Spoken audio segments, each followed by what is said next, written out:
Hello and welcome back to Boopolo channel. My name is Pascal. Today I am going to do a review of a Canon RF100 2.8 macro lens. This is for, I'm going to put it onto the R6 Mark II in a moment, but I'm going to show you the features of it. I'll put a link down in the description where you can buy this. And if you like this video or any of our other videos, please subscribe. I also have, for several years, I have the EF equivalent to it, that's here, a lens as well. It's shorter, I'm not sure about, I think the new one is heavier also. We can weigh them and compare them with their caps on. It comes with the HUD and all along with it. What's new on this one? It's got SA control, which is a spherical aberration.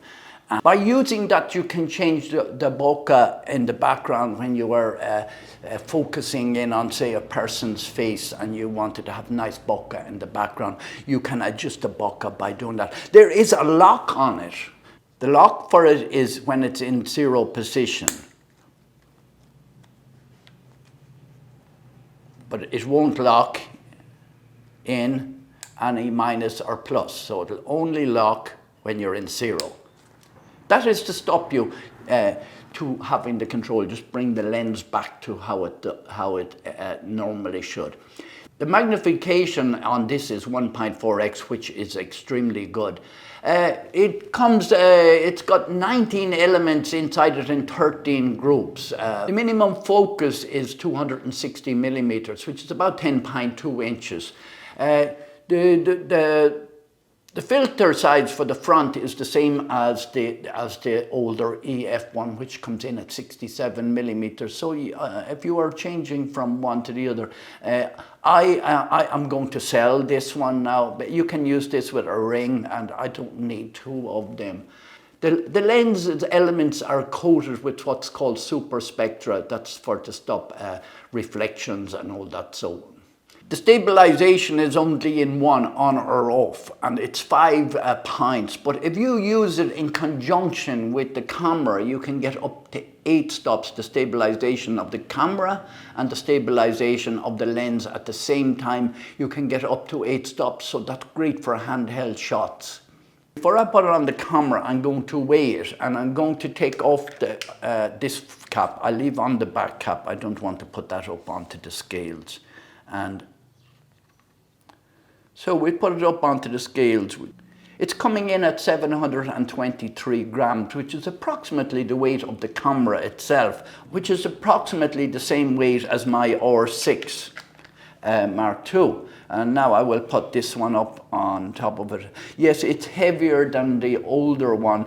That's only 658. So yeah, substantial. It's 10% or more heavier. So we'll just set that aside. These HUD that it comes with, it's matted on the inside. There are rings on the inside. It's substantially shorter than this. It's substantially shorter than the EF version. So we put it on like this, and it locks in place, and there's a little button, whereas the older ones on the EF didn't have that. Take off the lock and you go all over the way to -4 for the SA control and +4, and then bring it back to 0 and put the lock on it. We have the range button here to stop your lens hunting, but when you have it on full, it will go from 26 centimeters to infinity. If you go to the next stop, which is the middle one, it will go from 0.5 meter to infinity. So that would be for general purpose. That would be for general photography, like portrait and all that. It's not going to go down. If you put your hand in front of the lens or something like that, it's not going to go down to. And then for your macro work, if you're holding your hand camera and you're doing flowers or something like that, and you don't want the lens to hunt out to infinity or out to a long distance, we can set it at 26 centimeters to 50 centimeters, and 50 centimeters is just under 20 inches, and that's from 10 to 20 inches approximately. We have the autofocus and the manual focus button, and that's it, along with the lock. We leave the lock on, unless you are doing, you purposely want it. And we have the control ring here. The control ring, you set it in your camera, what you want to set it. So you can set it for shutter speed, aperture, exposure compensation, or IOS. So all them three, you set it in the camera and then you just set it here and you can see it in your lens as you're doing it. And then of course we just have the manual focus ring here, which is the wider one if you're using it in manual focus.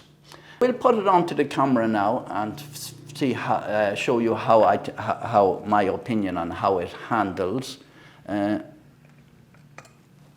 As you see here, it's got the weather seal here. This is the weather seal that makes it a weather seal camera. As with all the L lenses, they have a weather seal in it, and the camera itself is weather sealed as well.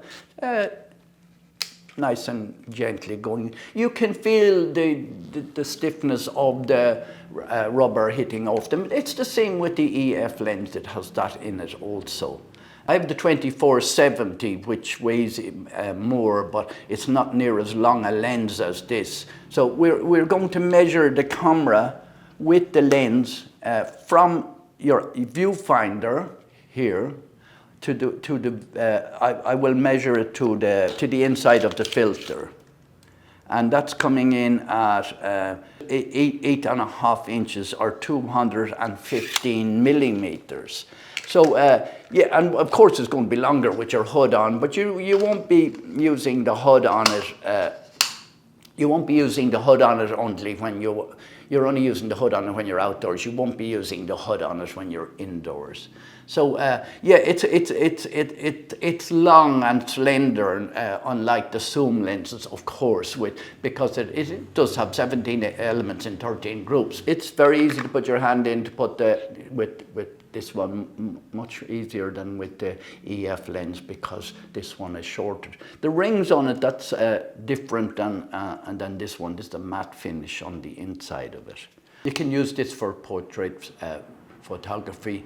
When you are used to using prime lenses like I am, you will get used to not being zooming. And I normally just leave a 50mm lens on my camera when I'm going around, and then I can take lots of different photos. With 100 you have a totally different range.